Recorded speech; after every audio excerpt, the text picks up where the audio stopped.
So, after the reveal of the Russian DLC at EA Play in the name of the Tsar, some more details have come to light.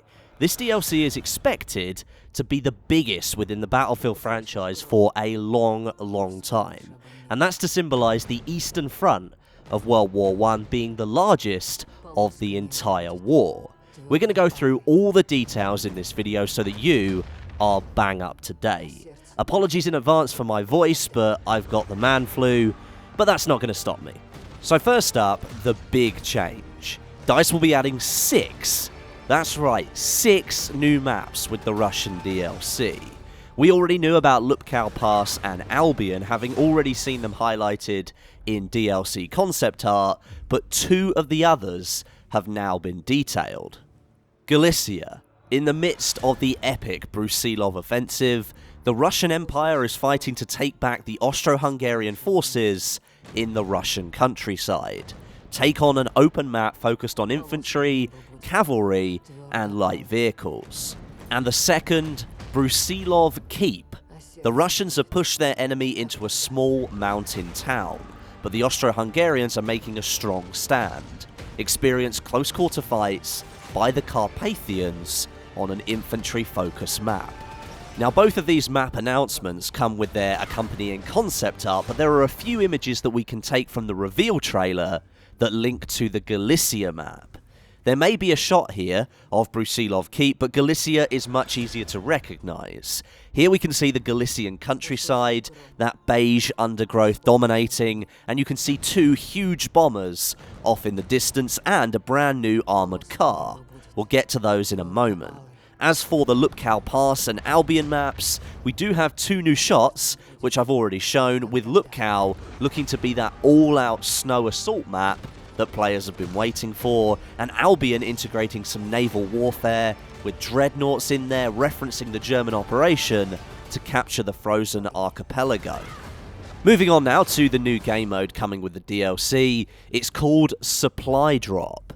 This will be a fast-paced mode where you'll need to follow and capture supply crates dropped from the skies by planes.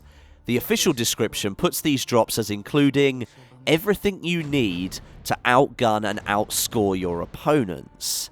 Perhaps these crates will include weapons that you can pick up and use against the enemy team?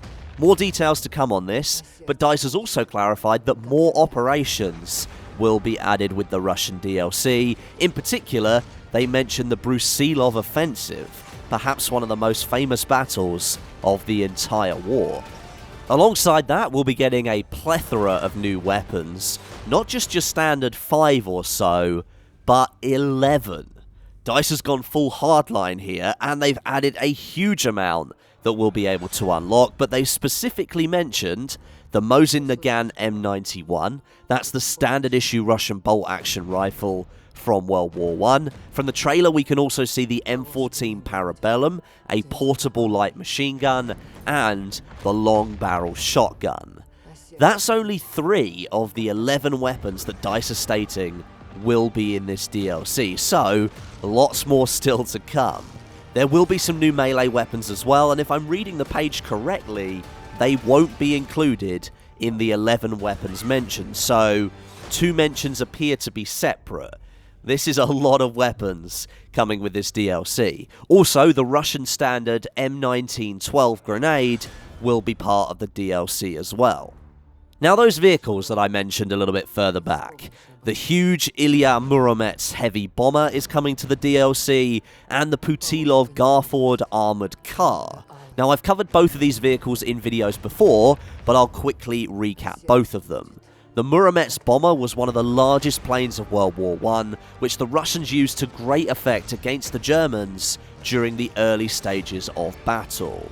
Roughly 85 were made, and amazingly, only 1 was ever shot down during combat.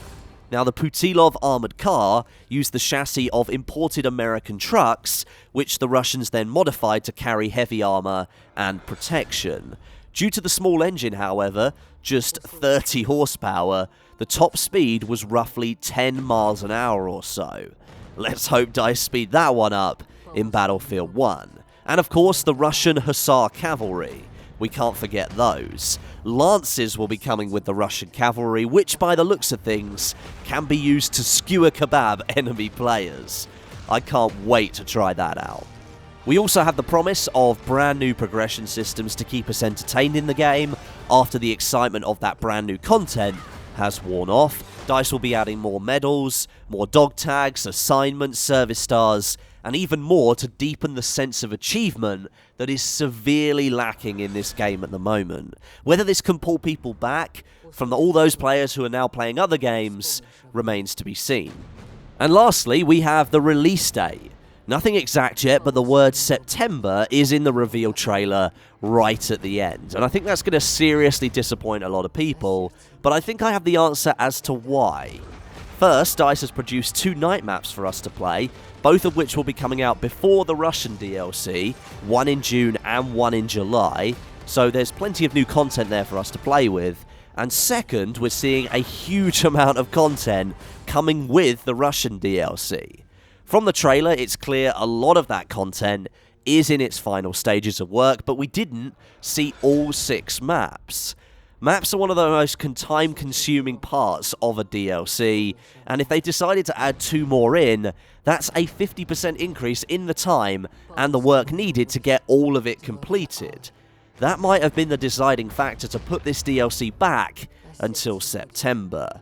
It's not a huge amount of time to wait in the grand scheme of things, but when it comes to the gaming world, 2.5 months is a long time. And that might see more players of Battlefield 1 drift away and start playing other games. So, that pretty much covers the Russian DLC announcement for Battlefield 1. 6 new maps, female soldiers, 11 new weapons and possibly more, new vehicles, a new game mode, and the promise of more progression features to keep us entertained in the game for longer. I'll be bringing you a few more videos this week from EA Play and E3. I'm in Los Angeles for another 4 days, so plenty of content to capture and upload, and I really hope that I can get rid of this horrible man flu that has made my voice sound just utterly ridiculous. Thanks for putting up with my voice. I hope it hasn't put you off too much. And thank you very much for watching. Let me know what you think down below in the comments section about the Russian DLC and potentially how long it's going to take before it gets here. But until next time, my name is Westie, and I'll catch you guys in the next video.